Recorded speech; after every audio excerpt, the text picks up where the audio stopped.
I brought with me the new Hunt to Survive D2 from PUMA, and a great knife. Sits well in the hand. Green micarta and a red liner. A nice sturdy knife, a big back, so you can do some heavy work with this. Comes with a cardiac sheath that you can mount horizontally and sits really good, like a cowboy. Striking a ferro rod is easy. The more you scrape off of the magnesium, the more a spark you get. So the Hunt to Survive knife D2 comes with a small grind up here, and it's made for ferro rod striking. I'll give it a go and show you some techniques. See, I have some birch bark here. You want to crumble it as much as you can so the sparks can get caught easily. What I see people do the most, like strike the striker down and you get all the chips blown all over. So what you do instead of striking this, you put your finger on and your thumb on the blade, and then you drag the ferro rod backwards.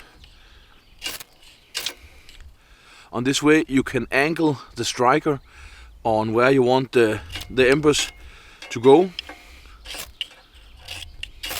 This is how I do it. Just finding the angle here.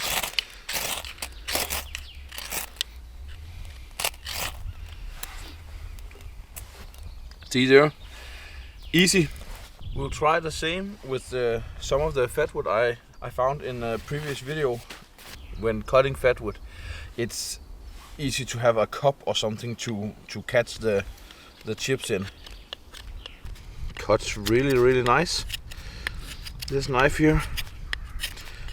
And when you make these curls here, make them as small as possible. The thinner they are, the easier they ignite.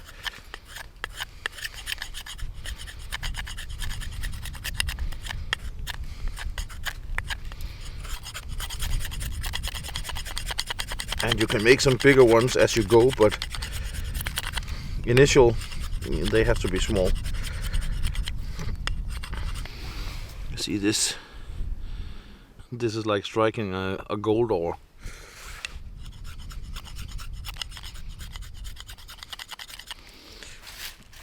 So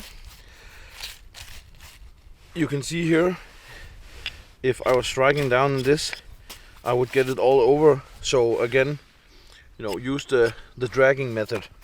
Another thing, you could strike this still without igniting it.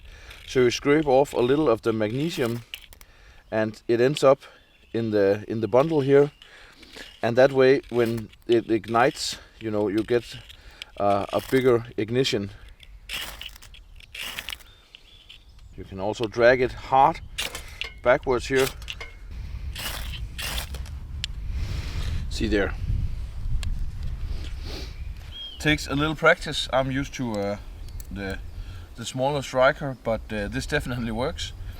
And I want to show you a little technique I've seen. I've never done this before, but it looks really handy, so I want to show you and see if I can do it. So I have to find a piece of hazel, I think, out here, a small dry stick that I can make a big feather stick out of, and then I'll show you a little cool way also to ignite.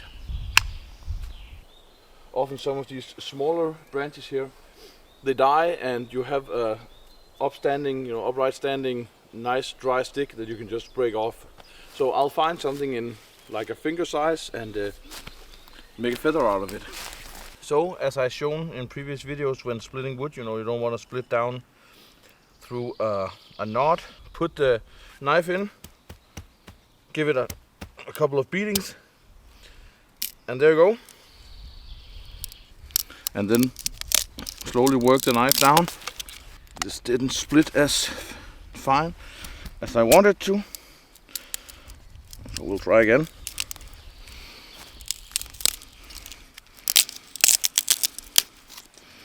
That's better.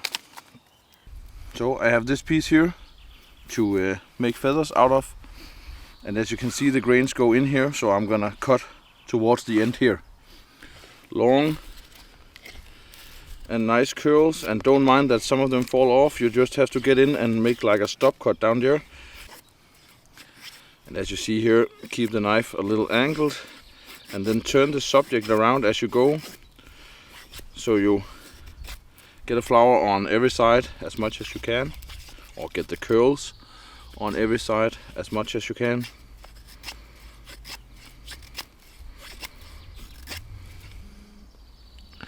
See here, nice small curls, easy to ignite. And with this method, my idea about it is that you make, of course, bigger curls, and then in the end here, when you're done, when you think you're done, make some smaller ones that can catch fire easy, and I'll show you why. But does a fine job on the cutting tasks. And again, a nice grip and a nice heavy and sturdy knife. So now that you have a flower, the idea is that you put the ferro rod along with the branch here, and then just kind of like hold it. And then you slide your knife or your striker in the yes.